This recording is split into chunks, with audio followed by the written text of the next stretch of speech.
好，我们刚讲了布林肯呢访华，昨天最后一天，现在人走了。不过呢，在离开之前，确实他见到习近平了。这一次见到习近平，习近平跟他说中美关系3原则。其实就是老调重弹，这句话一讲再讲，立场不一样，但我就是要讲给你听。我们必须要相互尊重、和平共处，还有合作才能共赢。他特别强调啦，应该要言必信，行必果。不要说一套做一套，地球够大，容得下我们共同发展啦。他说这个根本性问题只要解决了，心魔打开了，第一颗纽扣就扣好了，我们才可以稳下来，好好的向前行。好，这一次你会问，上一次2个人坐得离很远，那这一次呢？这一次距离也没有变得比较近啦，大概就是那样子的一个距离了。叙是有距离的会面，跟民间比尔盖茨并肩而坐一样是不一样。那当然啦，习近平这一回呢，他不是完全没有变动。你会发现上一次2个人中间，这个是习近平啊，这个是这个布林肯啊，这次一样，这个习近平，这个布林肯。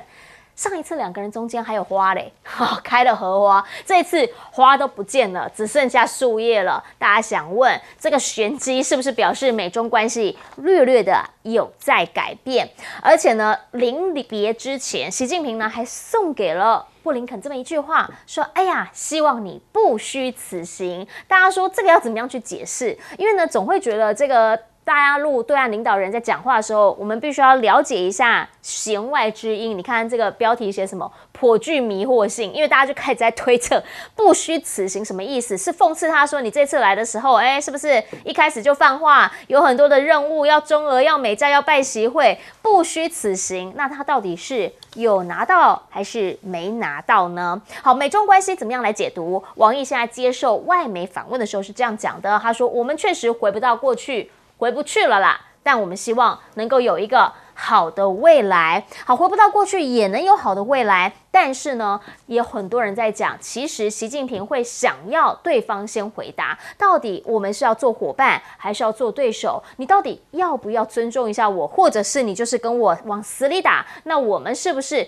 就会好好的来回敬对方？布林肯现在呢，基本上人走了，但是呢，话还留在那儿了，因为他强调现在他们即将要做总统大选。他有看到证据，指总统呢在选举当中看到中国试图影响甚至干涉我们的大选。好，这一指涉呢基本上是非常非常严重的。王毅也直接回呛说：“你们是你们的事，是你们的内政，我们从来没有也不会干涉别人的内政。”那到底现在美国人虽然来了，但枪是举起来了吗？习近平啊，他们其实一直以来已经开始有一种大国思维了，也就是说，他就走他自己的路，讲他自己的话。所以呢，很早之前就排了5月要去欧洲，但现在这个行程有些不同，因为匈牙利政府也证实了，他会在5月8号到10号去他们那边访问，甚至现在还传出会访问塞尔维亚。那这时间点的地方呢，大家也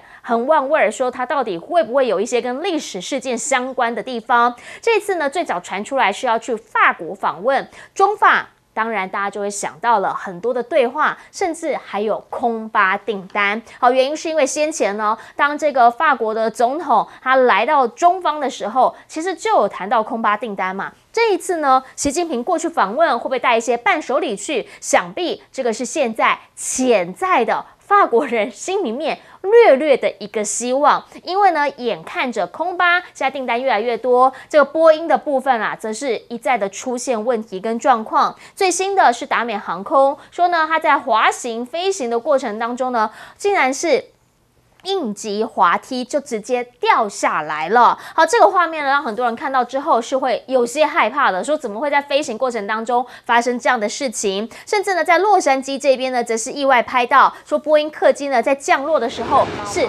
弹跳了起来，整台飞机你看跳来跳去，大家想问这到底发生什么事情？是机师的问题还是机器的问题？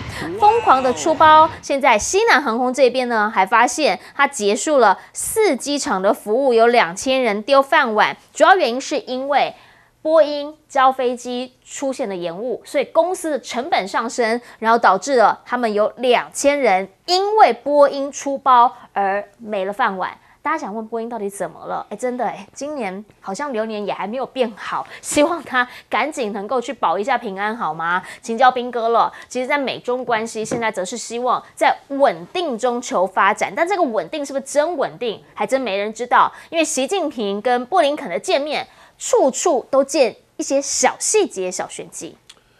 其实这次是因为是大陆主动邀请布林肯去，那当然就是大家都在看大陆到底想要跟布林肯说什么。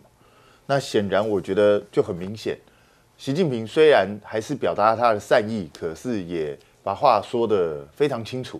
我觉得就是他把他的红线已经讲出来，而且有一些还不是很客气，也就是直接告诉他你做人要有信用。不能说你过去承诺我的事情全部都没做到，那这个到底算什么呢？所以我觉得在某一种程度上有点像是最后通牒的味道，有点这种味道，但是也不完全是，也没有激烈到这种程度。是。那当然大家都在猜他的这些装饰摆设到底什么意思啊？那有人说，像比如说荷花变成这个树木。那么有人就讲说，哦，这表示上次是代表荷花代表和平嘛，那这一次就变成和平已经增长了，所以就变成那个树都长起来了。看你怎么去解读就对了。那另外一种讲法就是说，上次确实代表和平，可是这次这是变叶木，变一步代表什么？变幻莫测。哦，我觉得有的时候可能我们自己也过度解读了，到底是什么？我搞不好人家只是刚好有这个壁纸，我也不知道。对啊，所以这个就大家各自去猜。那至于说希望你不虚此行，其实这是一个很常用的客套话，是，对啊，都会说啊，希望你不虚此行啊，希望你这次能够满载而归啊，就是这样的，都是这样讲啊。那可是因为是习近平讲的，大家会想说他应该不会随便讲话，所以就想那这句话到底什么意思？而且这个是一个主人，我邀请了这个客人来，然后最后又跟他讲，希望你不虚此行。难道假设你要阴谋论的话，是不是觉得你这次来什么都没达成？是这样的意思吗？这个真的不知道。可是我觉得王毅至少讲了一个实话，中美回不去了，不可能回去了。是。那至于说美国到底想要把中国当作伙伴还是对手，我其实可以帮美国回答。我们一直都把你当伙伴啊，只是必要的时候我会出卖你而已，就这样子而已啊。美国向来都是这样子啊，从来没有例外过。他也不是只对中国大陆这样，他过去对日本这样，他对德国也是这样，对法国也是这样，对整个欧洲也都是这样的。所以他都是把人家当伙伴，只是我会把我自己放在第一位，对啊，必要的为了我自己的利益，我随时都可以牺牲你，这是很正常的。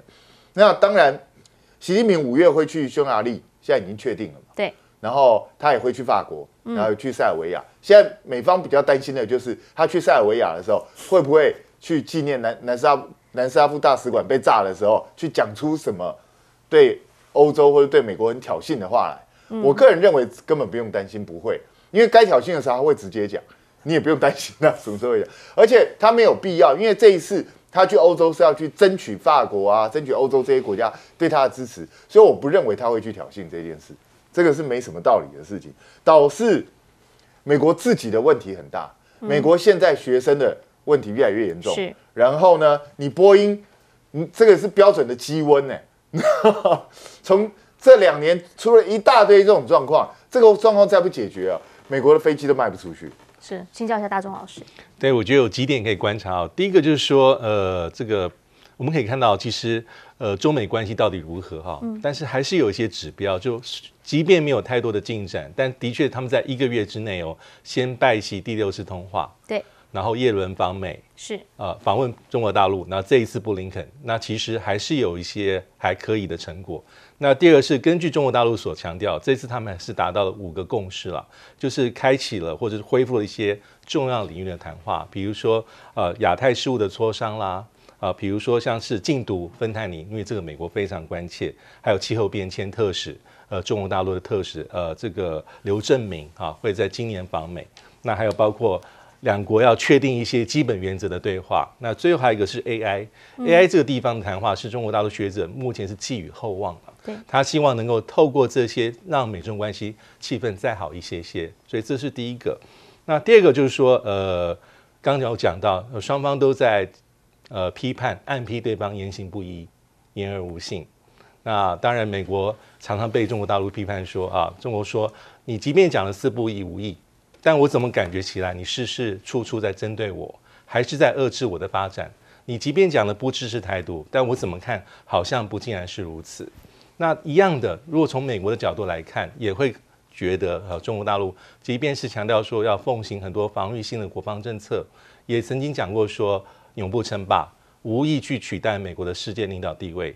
但作为世界老大的美国，怎么会不这样想？他一定往这最悲观、最坏的方向前进。后面反映出的是双方战略互信是严重的不足、严重的赤字。那第三个我要特别提到的地方就是说，这一次其实习近平又特别提到中美关系需要扣好第一粒纽扣，这不是第一次讲。对，什么叫做扣好第一颗纽扣呢？这是属于北京认定的战略认知。就像我们穿衣服。假设你的纽扣全部扣好，但你第一颗扣歪了，你的衣服整个是歪掉的。那意思是说，北京希望美国能够重新定位美中关系，定位中国，但我们知道这是不可能的。美国很清楚把它定位为战略竞争对手，而且是头号的对手。而且美国讲说，要在这漫长的战略竞争当中，拜登是说要胜出的，要胜利的。所以这个只是喊话，我想北京充分知道不可能。那第四点就最后一个是拜习有没有可能今年碰面？是，我觉得这看，因为去年是在旧金山，是天时地利人和 ，APEC 美国是地主。那今年呢，其实不管是 APEC 或是 G20 重要的国际舞台，不是秘鲁就是巴西，还是有可能碰面的，但不太可能在双方的领土上，而且这是有高度的政治风险。再何况今年是美国大选年，6、7暑假是这个。都是两党的重要的会议嘛，要推这个候选人出来，所以碰面机会有，但是在美中领土上，我觉得几率是很低的。是，请教一下郑杰将军。我觉得这是他们两个见面习近平跟布林肯见面来讲的话，其实是这个互相的较劲的意味很浓厚。因为从见面之前，双方所释放出来的讯息就非常非常的不友善。第一个，在经济上面，我们看到耶伦讲了嘛，他这个大陆他们产能过剩。然后而且放话出来要祭出301的条款来这个用关税制裁中国。另外来讲的话，也要说把中国有一些商业银行踢出 SWIFT 这种银行组织系统。所以在都显示出来，美国在来之前就已经撂下很多的狠话。在军事上面来讲的话，更是将提供中程导弹系统要部署在菲律宾，然后而且要这个跟美国要跟菲律宾来合作，在这个菲律宾实施军演。所以从这些种种现象看出来，双方在开始之前就大家在彼此已经较劲。那中国有没有一些动作？中国也有一些动作，可能大家可能没有注意到。中国有一艘055大区的咸阳舰，它舰号叫咸阳，它在这个上个礼拜，它绕到菲律宾的东部去了。所以在那边以后，当这个意味非常的浓厚，就是针对你美菲演习来，针对你布置提风系统来的。所以现在来讲的话，美菲演习这个军演来讲，美国的这艘主力的参演的主角，对不对？这个全斯号的2栖攻击舰已经不来参演了，而且它的提风系统对中国具有威胁性的战斧巡弋飞弹也没有在部署，所以双方来讲已经暗中在较劲。那我们看这次来讲的话，双方这个在会之前就已经是双方互相没有一种善意的表达。那见面之后，我觉得习近平讲这些话其实含义很深。通常来讲，以国家领导人的身份，不至于讲说我跟你今天来是我跟你们老板讲好说叫你来的。所以大家不要以为是中国邀请布林肯来的，是应该是我觉得应该是习近平跟拜登两个人在电话里面很多事情没有讲清楚，最后说好，那你叫你们布林肯过来这边，我们再继续谈。是因为这个样才叫布林肯来的。那布林肯走的时候，他讲的那句话，对不对？希望说是布林肯先生、国务卿先生不虚此行。那句话叫什么？我的解读是，你不要白来了。我讲的话你听懂没有？你要是没听懂，你就白来了，就白跑一趟了。那我觉得双方来讲，这次可以说，我觉得不会有什么共识，也不会有什么进展。因为来讲的话，他要求的第一个，这个美国希望台海之间的这个纷争来讲的话，如果说是赖清德上台以后，美国继续支持他，那中国来讲，赖清德很标准的台独务实工作主义者，这种标签贴在赖清德身上。解放军大陆来讲的话，绝对对这一点绝对不会松口的，所以他一再强调说，台湾问题是中国最后不可逾越的一个红线。第二个，我觉得他们要谈就是俄乌战争。俄乌战争现在很明显的是，乌克兰现在来讲几乎是可以说已经快溃不成军了。那美国来讲，现在就甩锅给中国，说都是你中国支援他。那中国说，我只能卖他一把菜刀啊，他拿去杀人关我屁事啊，你不能都赖到我身上来啊。但是中国对俄国这种来讲的话，我觉得不可能松下来的，也不可能停止对俄国的这种经济上面的援助，因为目前来讲，中俄两国不管在军事科技上面，或者是经济上面，彼此已经靠背的紧密结合在一起。我特别举一件事情，譬如说，中国因为这次战争，中吉乌铁路就可以盖了。那在这种情况下，中国怎么会放弃整个欧亚大陆这块版图的这种地缘战略的意义？所以我觉得说，双方来讲，可以说这次的会谈没有什么结果的。是这次的会谈啊，大家都知道，虽然说很多人专家都会觉得说没有突破，没有结果，但是有谈总比没谈好，还是希望双方把彼此的话，即便各说各话，多说几次，因为怕没听清楚，希望把它听清楚来了。先进广告。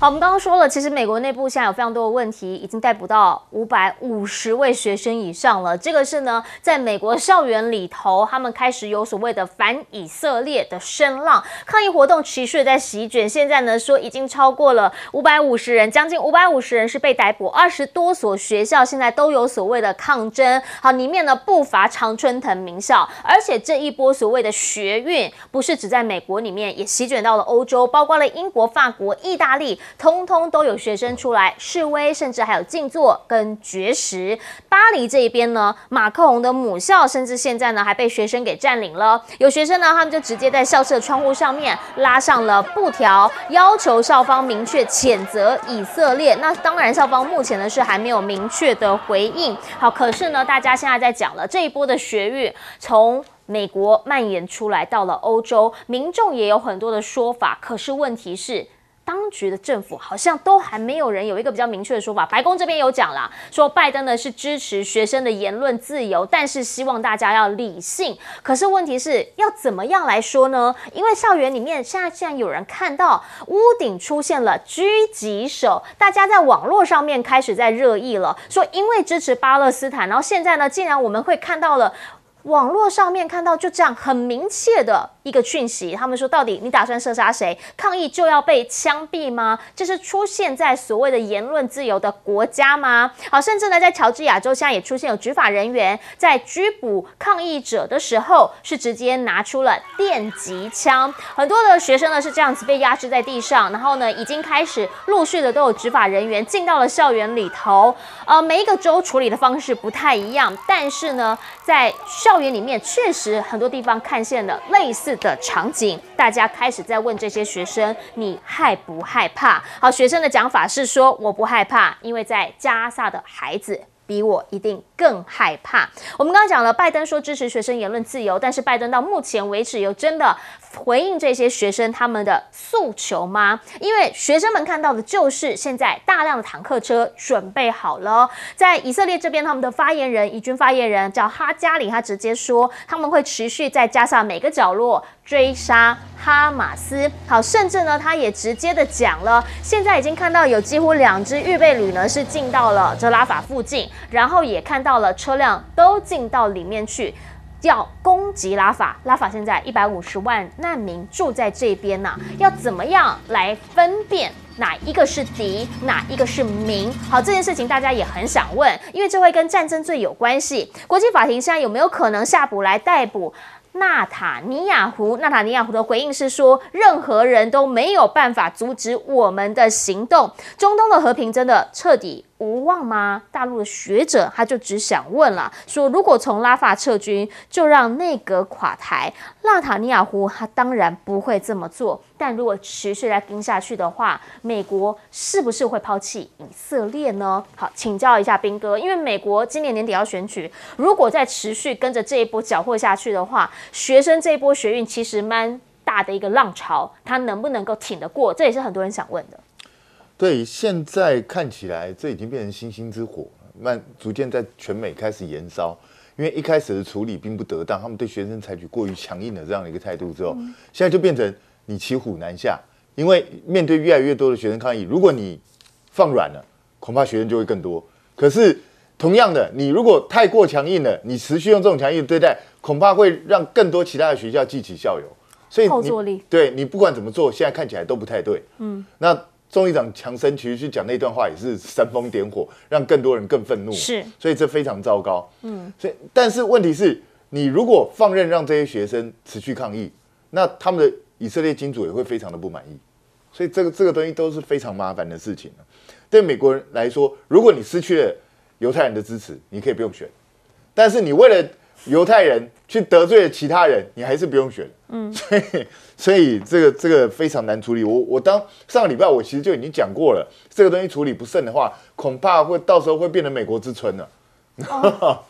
因为到时候搞得跟越战时候学生运动一样，这个对美国政府来讲一定是非常非常棘手，特别是他们现在连狙击枪啊这些东西都出现，也搞得太过头了。那所以我认为，以美国这些学生，特别是以色列持续在加沙走廊做这些活动，我相信响应的学生会越来越多，绝对不会少。那至于说以色列呢，我个人认为以色列不会退，绝对不会退，因为他本来的目的就是要把加沙走廊这些巴勒斯坦人全部赶出去，所以没有达成这个目的之前，他们是不会停止。以色列内部也不会容许纳坦雅胡停止。实际上，纳坦雅胡现在也是箭在弦上，不得不发，因为他只要展现退缩，那他自己可能就会先下台，而且他下台之后，他们会换另外一个鹰派人上来，继续往这个方向走。那美国现在就直接被以色列绑架，那就这两个已经变命运共同体。可是这个绑架的结果是什么？就是当以色列持续做这些事情的时候，全世界会谴责。那全世界谴责以色列，美国只好出来帮他挡。那这个时候，你美国一起被谴责。那我觉得以色列现在在做一件什么事情？你知道，他在真正在削弱美国在全世界的霸权，其实是以色列在做这件事。也就是全世界对美国会越来越不信任，对美国成为所谓的过去我们都把美国当世界警察，以后大家都不会相信美国了。那这样的话，整个世界的局势就会开始动荡不安。那这就是以色列现在正在不断推动美国前进的方向。可是美国被推的完全没有办法拒绝，因为拜登现在进也不是，退也不得。那拜登现在，如果我是拜登，我是建议啊，其实你应该要非常断然的赶快决定做一些事情，是不要用推拖拉的方式，你越拖情况会越糟。可是犹豫不决好像已经变成拜登的习惯性决定事情的方式，他就是一直不断的举棋不定，到最后的结果只会让整个事件再恶化。我认为美国要非常积极的、快速的去阻止以色列的行动，那这样子你才能够回应学生，而且也快速的把学生运动弭平。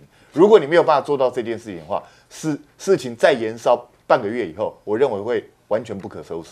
好，主要原因还是因为现在他们还是决定要进攻拉法。要请教一下将军，因为呢，现在在拉法这边大家都知道，超过150万的难民里面呢，不是老就是少，再不然就是那个富人，因为很多战士已经先去打仗了嘛，所以在难民这边已经最后一个难民没办法去，他就是聚集在这里。那看到了坦克车，看到了装甲车，都已经在旁边蓄势待发。这如果真打进去，不得了。我跟你讲，纳坦雅胡一定打了啦。而且这学生闹得越凶，他打得越快动手，因为这个他已经是他既定的目标。我们知道作战有一个作战的目的嘛，他作战目的你到底是什么目的？他目的就是像刚刚彬哥所讲，他就是要彻底铲除巴勒斯坦人，对不对？他等于讲明白了，他就是要灭族了，就种族清洗了。他要把这些人全部赶光，因为他国家要生存，以色列犹太人他要在这个地方生存下去。那如果说他绝对容不了巴勒斯坦人在这边，尤其是巴勒斯坦又因为他的压迫，所以发展出很多的恐怖组织。那在这种情况对他生存来讲是一个威胁，所以他这个进攻是必然的。所以说，当美国也发现，也认为是这个样子。目前来讲，以卫星图已经发现，在那边搭了4万多顶的白色的帐篷。是，那4万多顶帐篷不是搭给以色列军队住的，那是准备给难民住的。他们说要把人接出来。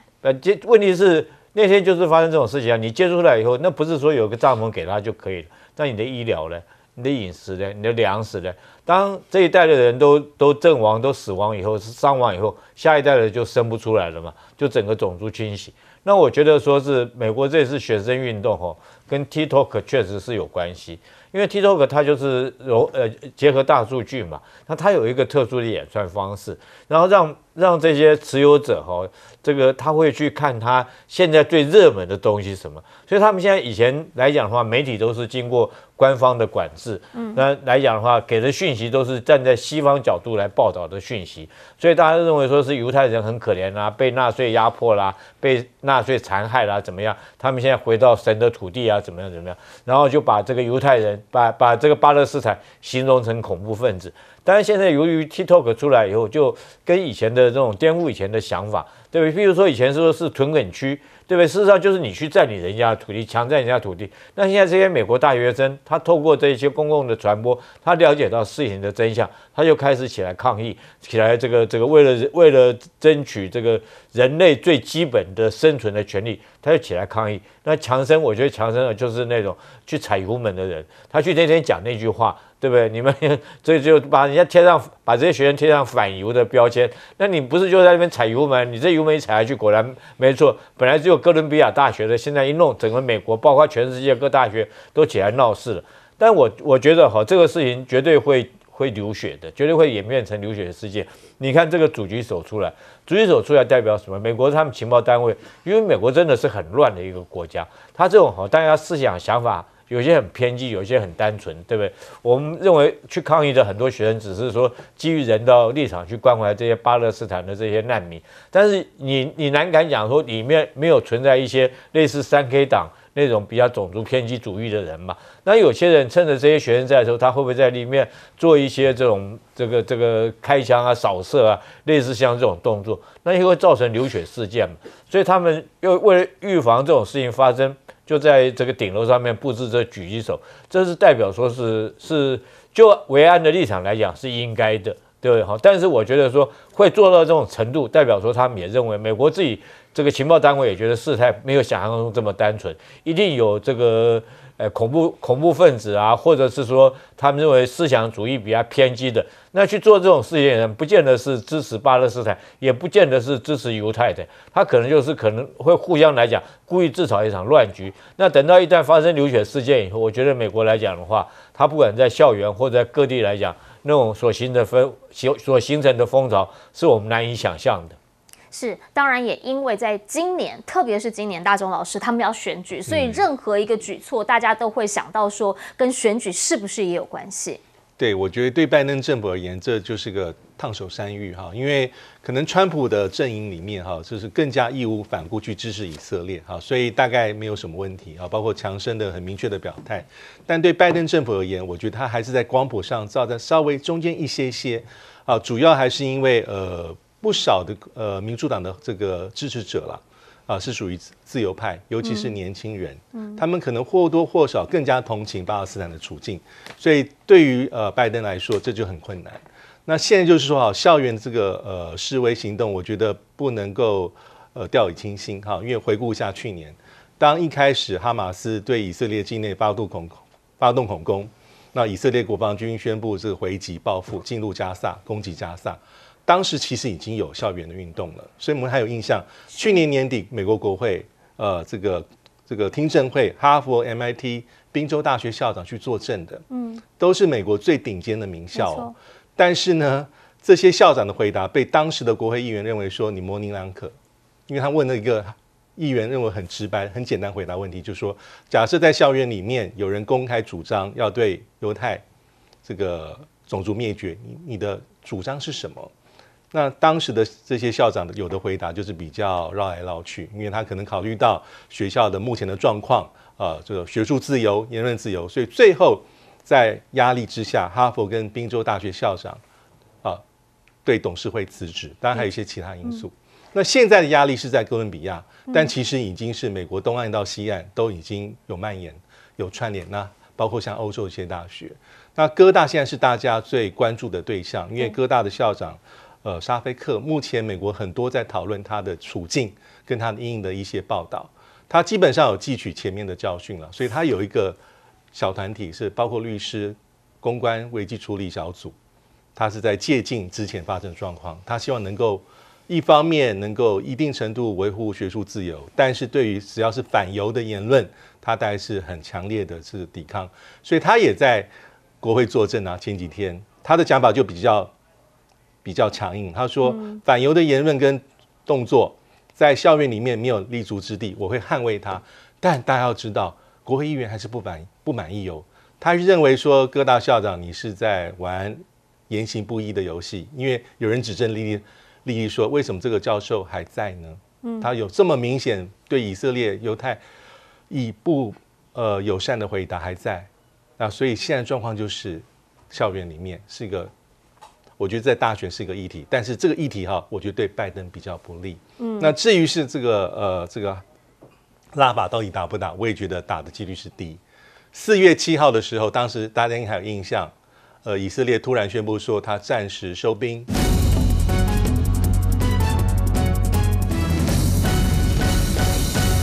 所以美国的关心重点是今年的大选，但中国国家主席习近平呢？5月还有重头戏，要到欧洲去访问。欧洲媒体在报道这件事情时都说，习近平5月进行的访问里2个礼拜，先到了法国，还有塞尔维亚，还有匈牙利。这欧洲电视台就分析啦，中国的目的是要什么？要本国货物跟服务可以畅通无阻的进入欧盟，因为意大利先前不续签“一带一路”这件事情的影响。它需要有其他的备案，包括位于中欧跟东欧的匈牙利啊、塞尔维亚就变得更重要。那么相形之下，意大利总理梅洛尼呢？那真的是“一带一路”备忘录不签了吗？之后怎么办呢？现在被说有望在7月访华之后跟习近平见面，不过到底访不访得了或怎么访也要等到习近平完成了访欧行程之后才会决定。习近平在访法国之前，空巴跟大陆谈判，哇，这个就等着啦。你看看最近波音出了这么多事情，空巴就等着，是不是有100架以上的飞机可以有这个往中国大陆销售了吗？这种政治氛围跟希望能够有大订单的概念，有没有办法还很难说。路透社的报道说，习近平5月这个访问空巴正在跟中国谈一份潜在的飞机大单。备好啦。那中国历来都是在国事访问期间会拿出订购飞机的讯息伴手礼啊。但知情人士表示，这次可不一定，因为要持续到最后一刻的谈判不能够保证一定能够达成协议。那么因为比较起来，中国大陆方面对于这个奥巴马啦，对不起，对于这个马克宏啦，当然是比欧盟的委员会主席冯德莱恩友善得多。那么，甚至马克宏还公开表示，冯德莱恩在重要政策没有能够表现出足够的自主性跟果断性，公开批评了欧盟的主席。那么，让欧盟在面对全球访问的时候显得被动。那过去明显的是对华的鹰派，处处针对中国，所以2个人去到中国大陆的时候，这个对待的模式当然是一个热烈的欢迎高阶的规格接待热乎乎的给他热情。那冯德莱恩看看他自己相对的孤零零，自己下飞机从这各种的接待都觉得只是一般旅客而已所以这次在欧洲的合作事项上面，习近平这一趟当然很重要，尤其是在军事上呢，中法还可以建立所谓的海上空中对话机制。这个是解放军在南部战区跟法军太平洋海区所签署的一个区间海上空中合作对话框架文件。这个文件影响的是未来中法之间也可以有自己的军事对话管道，空中跟海面，所以不应该一直依赖美国。这个是法国马克宏公开讲出来的话。那还有中国要制定所谓的贸易核武杀伤力的贸易核武是什么？叫做以牙还牙。如果一天到晚制裁我们、围堵我们的话，大陆14届全国大常会上面表决通过的是关税法。今年12月1号也会施行，会有更强烈的手段去对于中国大陆的围堵或经济制裁，也会有强烈的报复行动。新加坡管理大学的教授就说这就感觉像核子武器，拥有核武的意义不是要怎么用，是要嚇阻包括美国其他国家，你们再用关税来对抗的话，相对的中国大陆方面也不会客气那韩国部分呢？韩国产业的商通这个资源部长官说，考虑到中国在关键电池材料上面的主导地位任何电动车制造的商制造商都不可能绕过中国获得美国政府的补贴，所以才会说美国电动车补贴计划面临崩溃的风险。这个是韩国提出来的警告。那么同时，你看看2023年当中国禁止了石墨出口之后，影响全球啊。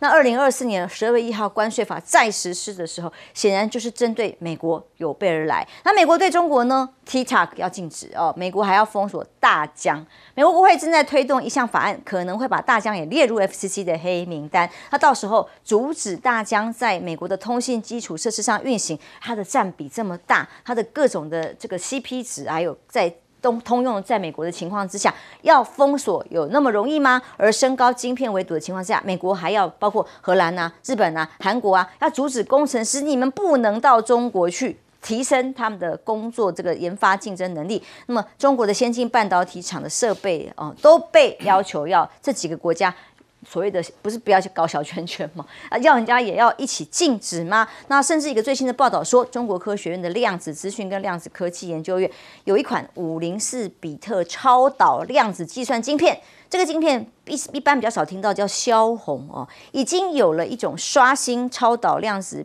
的记录在不管是你各种要围堵的情况之下，有了自己研发的自产的平台跟晶片的技术能力，就会是未来进一步要以牙还牙去对抗的报复基础。亮哥，我觉得中国大陆对欧洲现在都是发展双边啦，因为欧盟基本上要做出共同决定非常困难啊。那更何况冯德莱恩是美国卧底的啊，那德国跟法国，肖兹跟马克龙都已经公开表态不支持他啊，所以我认为他已经没戏了啦，应该比较可能是另外那个欧盟的代表应该会出任啊。那而且这个未来北约的秘书长也可能是荷兰现任那个首相吕特啊，所以整个氛围会有明显的变化。那这个意大利是有点掉队了，因为他前一阵子不要一带一路嘛，那结果就看到了西班牙首相也去了大陆，那法国马克龙也去了，肖兹也去了，荷兰也去了，然后你也看到李强还去了瑞士，怎么只有我没有？所以他等于是补课啦。他事实上他说不要一带一路了，因为面子挂不住 ，G7 只有他嘛。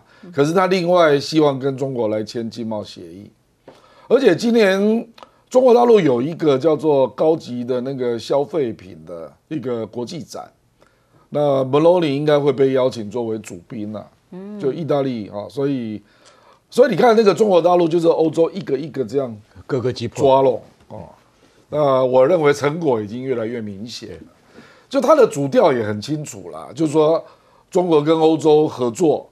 那新冷战就打不起来啊！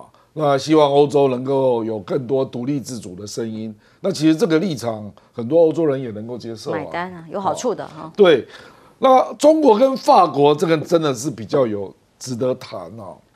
习近平在这边不是习近平，中国在这里卖个关子啦啊，说那个大订单确不确定要看谈的状况。其实法国在南太平洋是很有势力的。而且他的利益跟美国不一致，我认为中国大陆就是要看法国在南太平洋到底会跟他谈到哪，展现多少诚意。因为法国在南太平洋有几个岛蛮大的，那可能中国大陆想上去做一些基建，或者是合作的港口啊，我觉得法国有可能会答应因为法国犯不着要跟美国站在一边啊，所以我觉得这个会是一个蛮大的突破啦。那至于那个关税法，事实上是中国版的301啦。那以后就是你301对我哪一个，那我就对你哪一个，互相炸来炸去，就是互相炸来炸去，大概有这个味道了啊。那其他事实上，坦白说，我感觉是美国的制裁中国的力道，在科技战的部分，事实上已经找不到大题目了，因为大疆国防部早就禁了。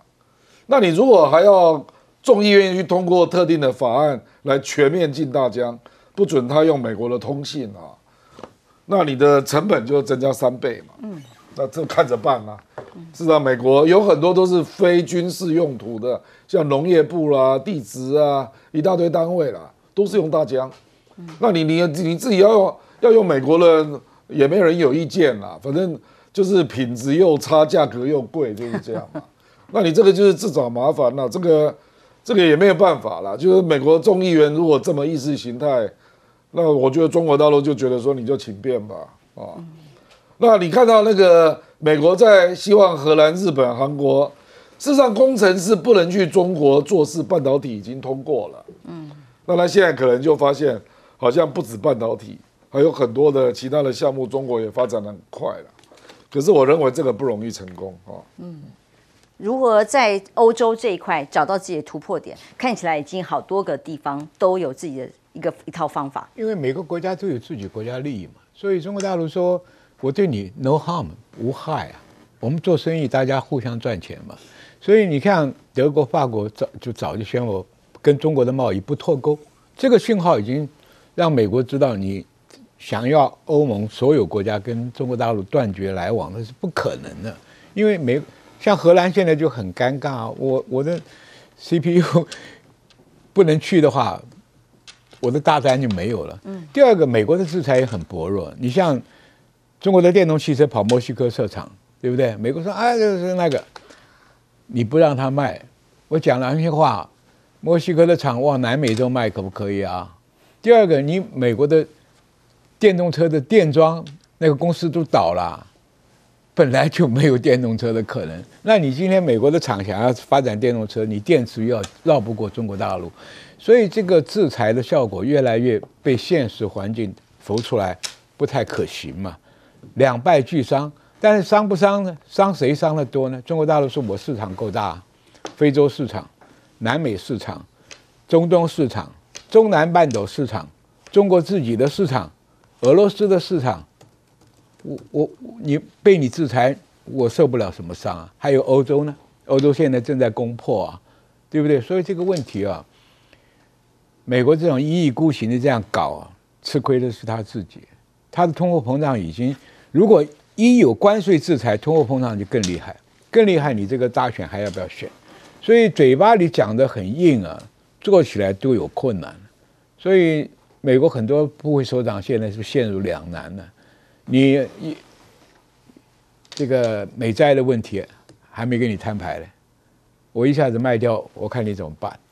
所以这个问题啊，大家把自己的手段的 bluff 的好像很有力，真的做起来里面都有困难。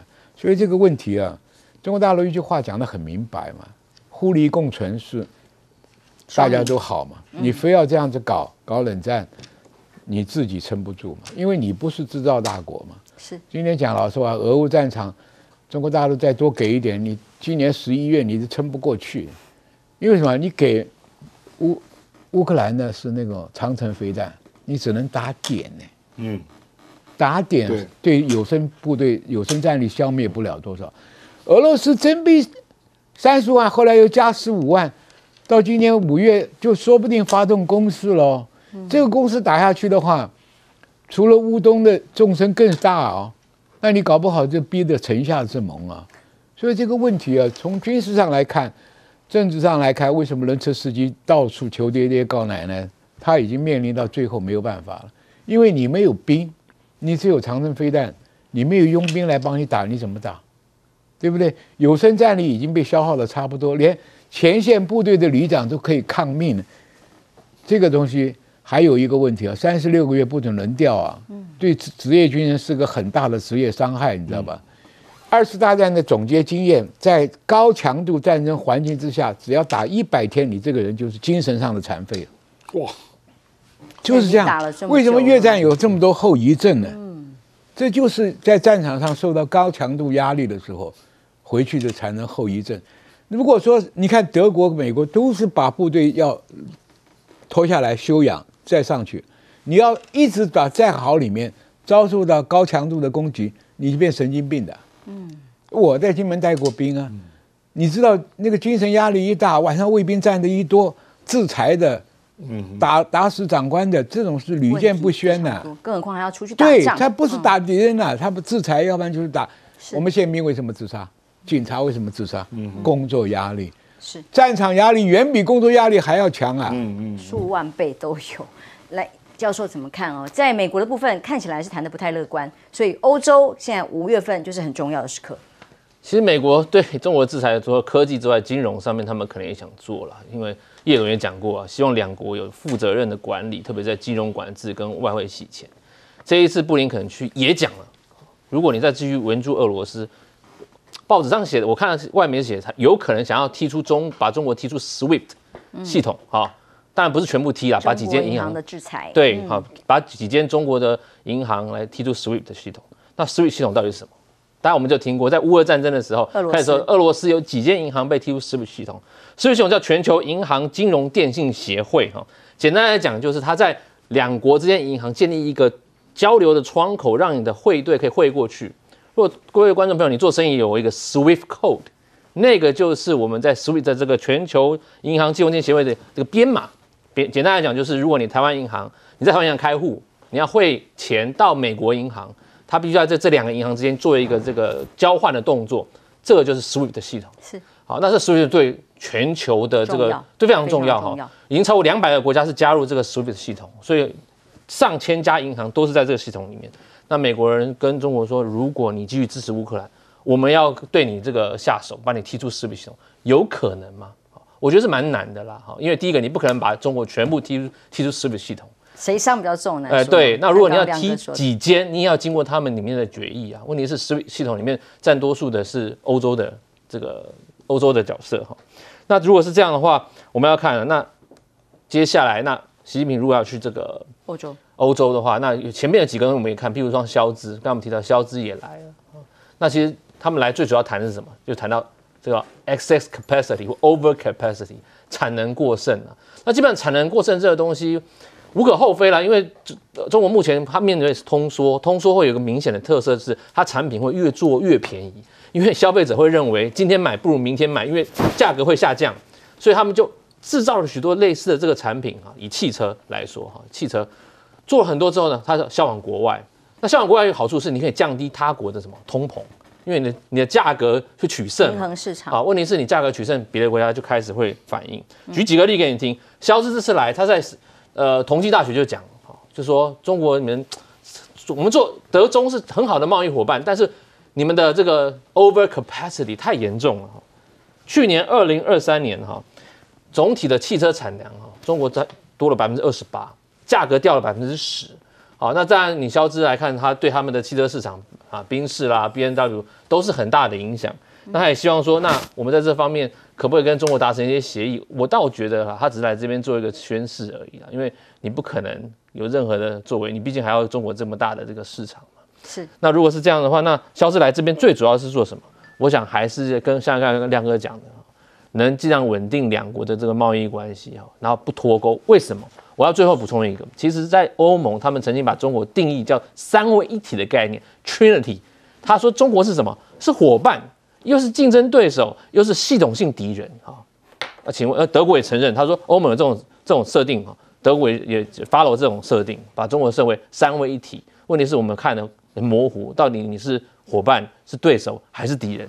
好，他们现在对中国的定调是这样子。现在还在一个拉锯拔河当中啊，但是在美国还有美国社会内部的拔河，而且这个冲突是很激烈的。以巴冲突在美国社会现在引起了非常激烈的论辩。当美国的这个支持巴勒斯坦的这抗议情绪还在持续的升温的时候，纽约市长连搭个飞机都被乘客破口大骂。看看这段画面。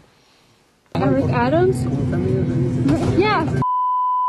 You support the genocide in Palestine. There are homeless people all over New York. You're always partying. You don't actually care about the citizens of New York. Why are you even in Miami? You know there are people being arrested there. People are homeless in New York. 哇，连珠炮的骂，这个亚当斯本来一开始还是笑容满面，是我就是纽约市长被认出来了，结果马上下一句就是必须要消音的脏话啊，就。质疑在巴勒斯坦的这个种族灭绝里头，纽约逮捕了很多人，还有无家可归。看看这个抗议活动，从耶鲁大学、哥伦比亚大学开始蔓延，现在居然已经有50个学校然后同时这么多的抗议里头，有600人被捕，其中包括学生，也有教职人员。这一波反战的浪潮呢，看到手无寸铁的学生一再的被逮捕，铐上手铐，就让从常春藤联盟的名校到各州立大学都已经全面的开始出现，尤其这些学校里面出现的是扎营示威哦，我们用这个帐篷搭在这里，我跟你长期抗战，包括4月20号德州大学奥斯汀分校。在德州的部分是最为强硬的，州长公开下令说，国民兵驱逐德州大学的示威者，然后还把教职员通通也抓起来跟驱逐了。那么，甚至一个让他们舆论更加发酵的议题是，有当时的抗议者看到屋顶什么，有狙击手镇压美国大学反以色列的浪潮里头，要动员到狙击手吗？因为众议长还说要派军队，德州要关监狱，佛州要把这些学生赶出校门。所以呢，这几个学校上面发现，在俄亥俄州印第安纳大学屋顶上有狙击手的时候，大家群情哗然，是想要做什么？难道还要狙击学生或抗议者这些手无寸铁的抗议者吗？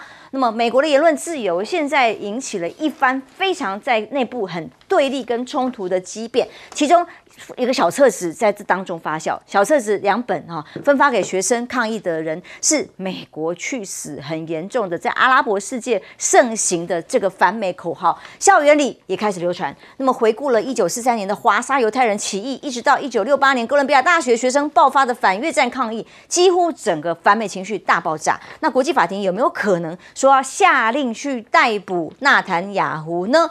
因为国际刑事法庭表示，未来几天对于纳坦雅胡还有以色列的国防部长都可能发出国际逮捕令，因为他们犯了战争罪。那大陆部分呢，则是力促在中东部分要发挥影响力，是要促成和平的哦。其中这个新闻是告诉大家，要主办的哈马斯跟对手法塔赫的巴勒斯坦团结会谈，这个会谈可以让双方可以不再那么冲突，有和平的契机吗？纽约时报报道，中国近年来不断展示在中东扩大的影响力，包括2023年在北京主持4大秘密谈判，都是恢复了沙特阿拉伯跟伊朗之外，现在更有可能比美国能 hold 住当地的局面吗？那还有董军大陆国防部长被说呢，26号在出席国防部长会议上合组织的时候，代表的就是要把这个已经失去的社会秩序，用团结合作的示范者来跟巴勒斯坦伊朗这些现在很冲突的地方，成为另外一股力量。那连斯里兰卡都说，他驻俄罗斯大使说，希望他们正式加入金砖集团，成为另外一个系统咯。委内瑞拉的外长也是说，感觉自己是金砖国家的一部分，期盼这个组织能够扩大因为大家都要自保啊。委内瑞拉、斯里兰卡、阿根廷的中央央行的经济部代表也要访中国大陆为的是什么？这个人民币货币的互换协议等等的，也就是说，现在在另外一套世界秩序正在进行当中。那么，包括了美国这种价值的冲突越演越烈。亮哥，这个坦白讲，我还研究过反越战的示威啊。这个我真的没有看过美国会这么早来镇压学生的啦比如说哥伦比亚大学，我们做例子哥伦比亚大学在反越战的时候，它是占领了行政大楼，很严重，连校长室都被占领，那军队才进来把他们揪出来啊。这次他们才在公园要搭帐篷，他就进来拆了。对，你就知道犹太人力量有多大。对，不然怎么会有这种事呢？还有民主共和的共识有多大？这2大党那当然也包括，因为哥伦比亚的大学的校长是埃及裔所以他得罪不起犹太人我讲白了这个可是为什么学生会这个时候示威？因为他们觉得以色列快要打拉法了，那打下去就不得了了。所以我坦白说还会更激烈。因为我今天看到布鲁克林大桥已经有人在游行示威了上万人那坦白讲，当然也有激进派都混进去了啦。因为纽约市本来就是各种族裔都有嘛，是。所以你说会不会有阿拉伯裔啦，甚至挺哈马斯的都有，可是主诉求不是这个啦，主诉求就是希望你不要再支持以色列嘛。事实上，现在共同的诉求就是希望这些大学的校务基金不要投资跟以色列军火有关的行业，他现在唯一的共同诉求只有这一个，那你当然就是包括不要去打拉法啦。可是看起来啊，我认为他们大概知道美国已经默许以色列有一定程度的打拉法了。那以色列大概就最近就要发生了啊，所以我认为未来如果万一发生某些事啦，事实上上次反越战的示威就是因为肯特大学有学生被打死嘛，死了4个人。那变成整个就烧开了。我跟你讲，学生运动真的是这样，所以你说那个狙击手啊，你以为你在防什么？你不要因为失控就真的开枪啊，就完蛋。我坦白讲，只要学生中产生了劣势啊，我跟你讲，这个一发不可收拾啊！而且现在有100-200个大学都在示威，而且也烧到巴黎去了，法国也开始了啊！所以我坦白说了，这个你如果打拉法，可能不是只有学生哦。可能还会包括穆斯林，那会不会有恐攻啊、大乱啊？坦白讲，我认为拜登处理这个事情手段实在太强硬了啊。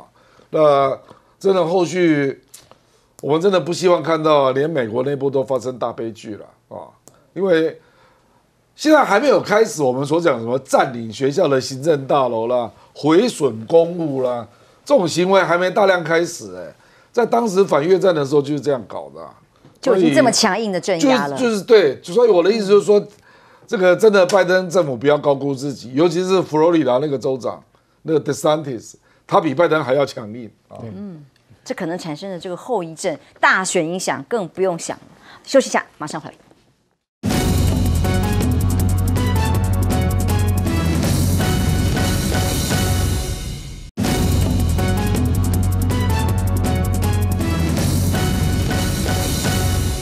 从俄乌战争到以巴冲突，现在国际法庭说可能下令逮捕纳坦雅胡，但其他的不同的影响力持续还在发挥当中。当然，这个国际法庭虽然要通缉他，可是没有什么太大执行力了哈。我觉得5月份是很值得观察的一个月，关键，因为普丁自己来访问习近平，真的好，那么一定是对俄乌战场如何结束，或者是怎么样，那这个美国就很担心咯，这是第一个。那接着，习近平又跑到法国去访问，那么也是把欧洲这块美国的这个友盟邦敲开一个窗口，因为德国跟法国是2个欧洲里面最主要的顶新股啦。这2个才是欧洲里面真正的 leader， 所以这2个可以挖过来的话，意大利它自然会马上就快跟上。所以这个东西就是说，美国想联盟G7的这个企图啊，就会粉碎了。另外，在南海，这次你看那个美国的那个联盟演习，号称15000人，对不对？但是演习的题目是要夺岛，那就是针对中国大陆的填岛的这些岛，但是2栖登陆舰没来。夺岛演习的主角应该是2栖登陆舰，是4万多吨的2栖登陆舰，搞一个说技术性的故障要回去维修。哎，夺岛没有2栖登陆舰，你夺什么岛？对不对？这个就变成一个笑话了，对不对？所以你在这边看出你的破绽，中国大陆再把那几十个无人艇摆在那里一摆，你菲律宾还能玩出什么大的玩意儿啊？你包含美国来支持都不见得有效，对不对？所以这个东西一招一招都被中国大陆慢慢破解了。你要菲律宾闹事，我的实力摆在这里；你要搞国际联围堵，我到欧洲去。你要搞乌克兰战场的结束，我跟普丁会面，所以这个东西我觉得5月份真的有得看。哇，精彩的5月，也是危机的5月。休息一下，马上回来。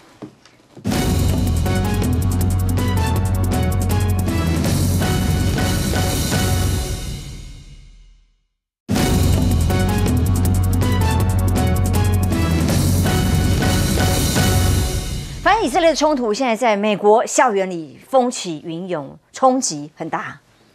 我们看这个反犹，我觉得这学生示威里面有一些是反犹势力都混在里面。